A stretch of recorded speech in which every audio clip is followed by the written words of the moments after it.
Hey guys, so I just wanted to go and explain how to solve this. Sine squared x equals 1/4.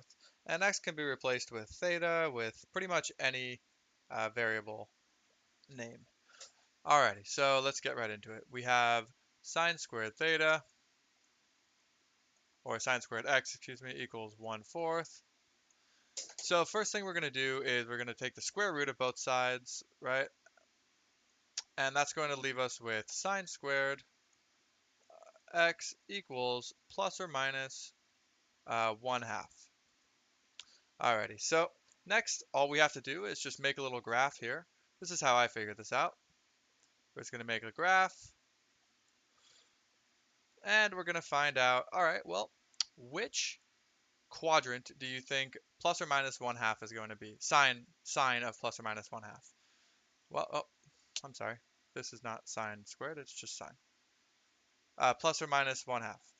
Well, you know that this is going to be positive, right, because it's sine. You know that this is positive as well because it's sine. And you know it's negative because of this here. So actually, they're in all the quadrants. So let's make little triangles for all of our quadrants here. I think that would be the easiest way to do that. And just assume that they're all the same size.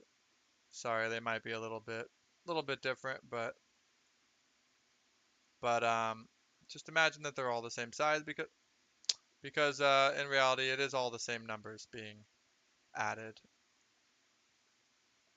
or making up this triangle, I should say.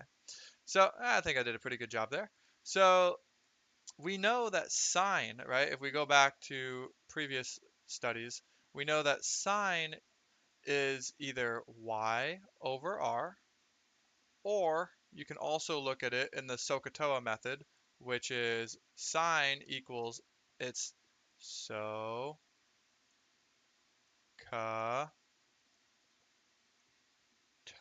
right? So is opposite over hypotenuse. And when you make these triangles, right, you're just going to look either the y over the r, right, the y-axis, or the y leg over the radius of the triangle, or the opposite leg over the hypotenuse of the triangle. So however you want to look at it, it's plus or minus 1/2. So for these two, we know that they're going to be positive. So our y over r, that's how I'm used to looking at it, for quadrant 1 is going to be positive. It's going to be y is going to be 1. The hypotenuse, or r, is going to be 2. And we're going to be left with the square root of 3 here. And we know that because this is a special triangle, right, in trigonometry. It's 1, 2, rad 3. And if you don't know how to do that, I'm going to be making videos pretty soon. Once I do, I'll link the video probably up here or something about, you can click on it if you don't know about the 1, 2, square root 3 triangle. But basically it has to do with this being a 90-degree, right? And then this being 30 degrees, 90 degrees, and 60 degrees. So, but that's for another video. So because we know that this is 1, 2 square root 3, this needs to be the same because it's the same numbers we're working with. The same, this is still the radius, this is still the hypotenuse, this is still the hypotenuse or the radius, this is still the um, the opposite leg.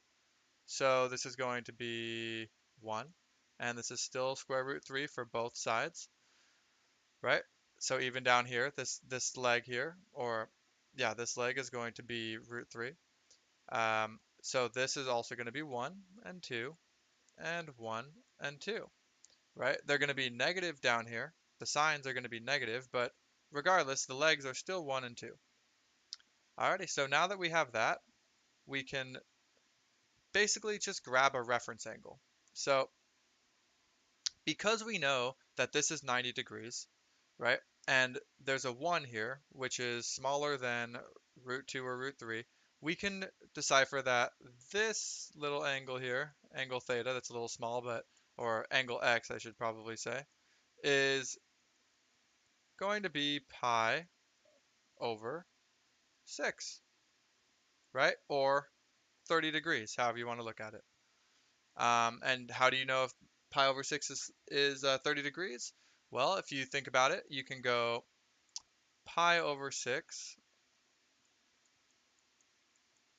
times 180, which is the degrees of the triangle, over pi, right? These are going to cancel out, and you're left with 180 over 6, which equals 30 degrees.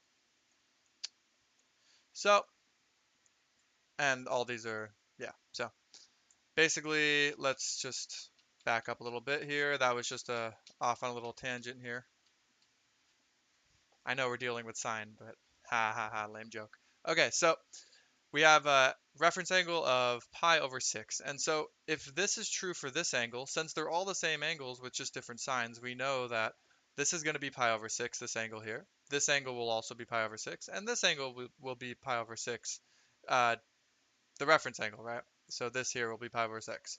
So we know that in quadrant 1, the answer we're looking for is actually just the reference angle because this is 0, right?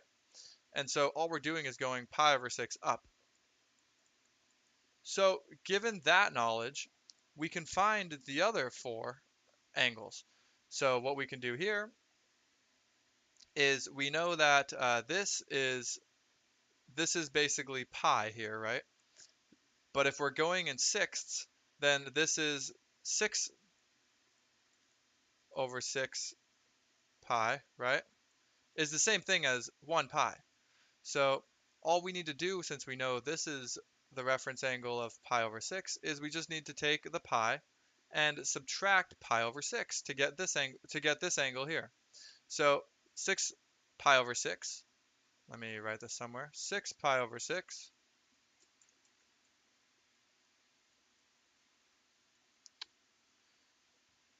minus pi over 6 is going to give us 5 pi over 6. Sorry, my handwriting's horrible. So that's our next answer, right? So now let's get rid of this here, just so we have a little bit more room to figure the other 2 out. We have two more triangles to deal with, so let's just get right to it. This is 6 pi over 6. This is a reference angle of pi over 6 again. So we're just going to add 6 pi over 6 plus pi over 6, which is going to give us 7 pi over 6. And, you can, if you want, um, you can make that an improper fraction, but most people, I mean a proper fraction, but most people leave it as an improper fraction here. Next, you're going to have, because it makes more sense like 7 pi over 6, it's a pi over 6 over your regular pi, right? So that makes sense. So quadrant 3 is going to be 7 pi over 6. And you have quadrant 4, which is going to be, right, this is the same thing as 2 pi here.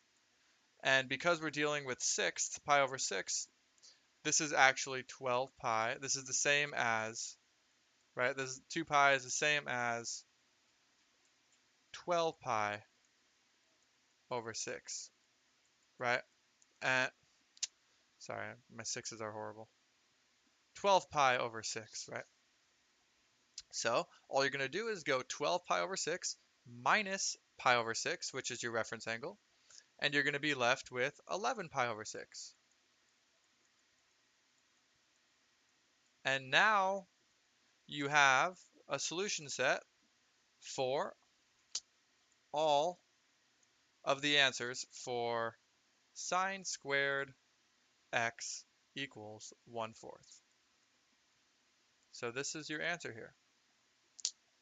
Alrighty guys, I really hope that helped. If you have any questions, just leave it in the comment below. If it was a little too confusing, I'm here to answer any questions you might have. Or if you want me to make another video with a different question, just let me know. Alright, thanks a lot for watching. See you next time.